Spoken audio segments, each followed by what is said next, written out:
토스와 카카오페이에서 가능한 간편 이체. 도대체 어떤 과정을 거치는 걸까요? 오랜만에 박슬개와 밥을 먹고 집에 돌아온 이가미는 문득 슬개에게 밥값을 안 줬다는 사실이 떠올랐습니다. 그래서 핸드폰 앱을 켜서 박슬개에게 10,000원을 이체해줬죠. 간단하죠. 그런데 핸드폰 안에서는 도대체 어떤 일이 일어나길래 이가미의 계좌에서 돈이 나가 슬개의 계좌로 돈이 들어갈 수 있는 걸까요? 안녕하세요. 지식의 지도를 만드는 7분 이감TV입니다. 앞에서 말한 간편이체와 같은 작업을 위해 데이터 단위로 이루어지는 일련의 과정을 트랜잭션이라고 합니다. 트랜잭션이란 이가미가 슬개에게 10,000원을 이체하는 것 같은 하나의 작업 단위가 데이터베이스 상에서 어떻게 반영되는지 그 일련의 과정을 가리킵니다. 예를 들어 이가미가 슬개에게 10,000원을 이체할 때 은행 데이터베이스 상에서는 이런 변화들이 일어나죠. 먼저 이가미의 계좌 잔액을 읽어야 합니다. 얼마가 있는지를 알아야 그만큼에서 10,000원을 뺄 수 있기 때문이죠.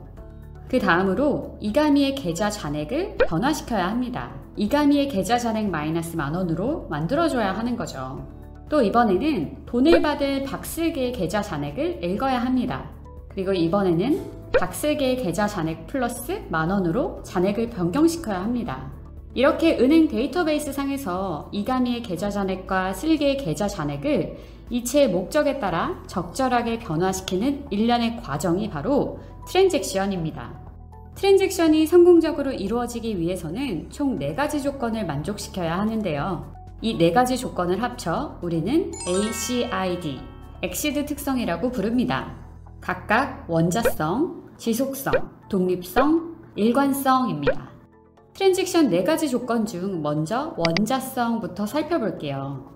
원자성은 말 그대로 각각의 트랜잭션이 원자처럼 존재해야 한다는 뜻입니다. 원자가 뭐죠? 물질의 기본적 구성 단위예요. 쉽게 말해 어떤 물질이든 더 이상 쪼개질 수 없는 겁니다. 마찬가지로 트랜잭션 역시 쪼개져서는 안 됩니다. 예를 들어 이가미가 슬개에게 10,000원을 이체하고 있을 때 어떤 이유로 이가미의 계좌 잔액만 바뀌고 그 도중에 트랜잭션이 끝났다면, 즉 절반만 쪼개진 채로 끝나버렸다면 이가미는 돈을 입금했는데도 슬개는 못 받은 상황이 되기 때문에 모든 트랜잭션은 반드시 처음부터 끝까지 전부 데이터베이스에 반영이 되어야 합니다. 설령 트랜잭션 과정 중에 오류가 발생하더라도 이런 상황이 발생하면 안 되기 때문에 작업 수행이 절반까지만 이루어져서는 안 되는 겁니다. 차라리 트랜잭션이 처음부터 전혀 데이터베이스에 반영되지 않도록 해야 합니다. 이런 측면 때문에 원자성은 트랜잭션은 끝까지 반영되거나 전혀 반영되지 않아야 한다 라는 명제로도 표현이 되죠. 더 쉽게 말해서 all or nothing 이라고 말하기도 하죠. 자, 그럼 트랜잭션이 어떻게 이루어지는지 간단한 도식화로 보여드릴게요.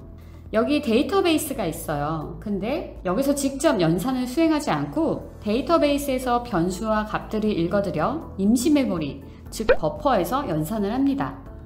그리고 연산이 다 끝나면 그때 커밋을 수행하는데요. 버퍼에 변경된 변수 값들을 데이터베이스에 반영해 값들을 변경하고 저장하는 게 바로 커밋이에요. 비유하자면 합격 선배의 자소서로 내 자소서 작업을 할 때 원본을 열고 막 지우면서 작업하지 않죠? 좋은 샘플을 날려버릴 수도 있으니까요. 우린 임시 파일, 즉 복사본을 열고 작업을 할 겁니다. 마찬가지로 트랜잭션도 임시 영역인 버퍼에서 작업 수행을 하고 다 끝나면 데이터베이스로 변경 저장, 즉 커밋하는 겁니다. 이렇게 되면 연산 도중에 장애가 발생하더라도 버퍼에서 연산이 일어나니까 데이터베이스에는 아무 피해를 주지 않을 수 있죠.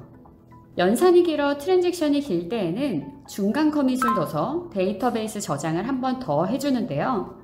중간 커밋까지 수행됐다는 건 트랜잭션이 절반까지 이루어졌다는 걸 의미하겠죠?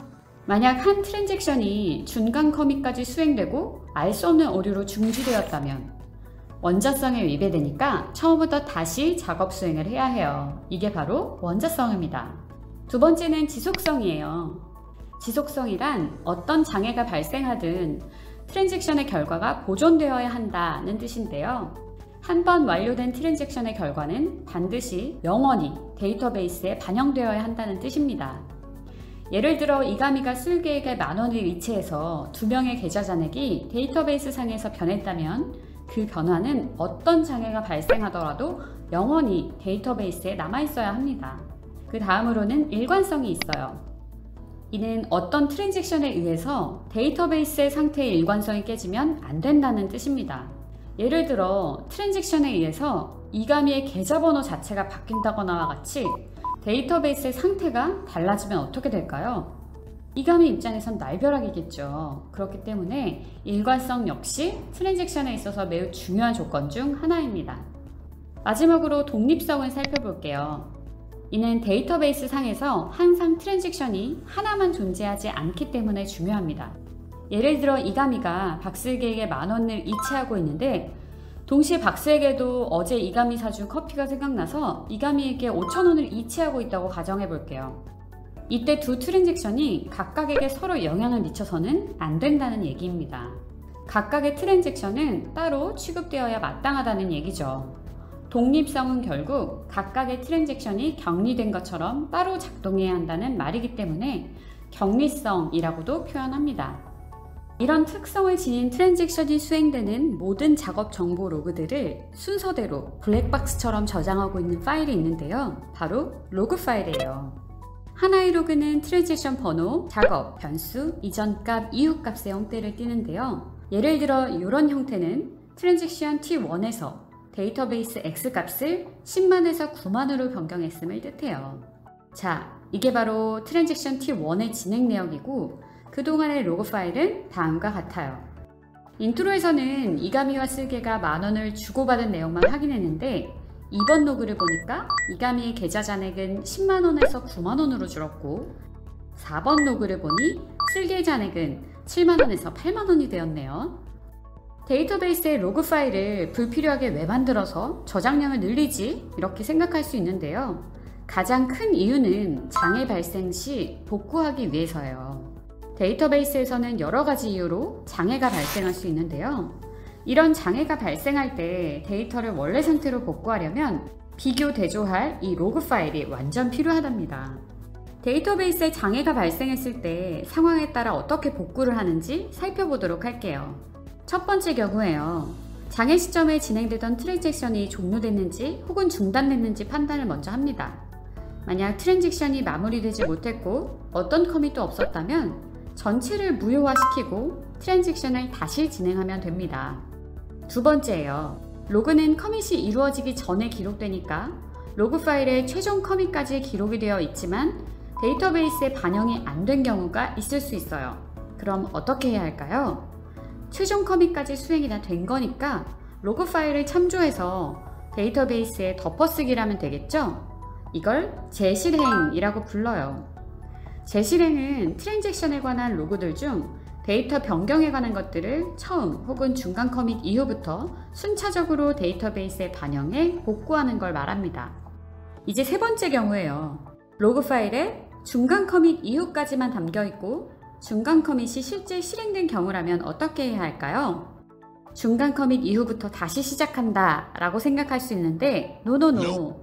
그럼 트랜잭션의 원자성에 위배가 되는 거죠?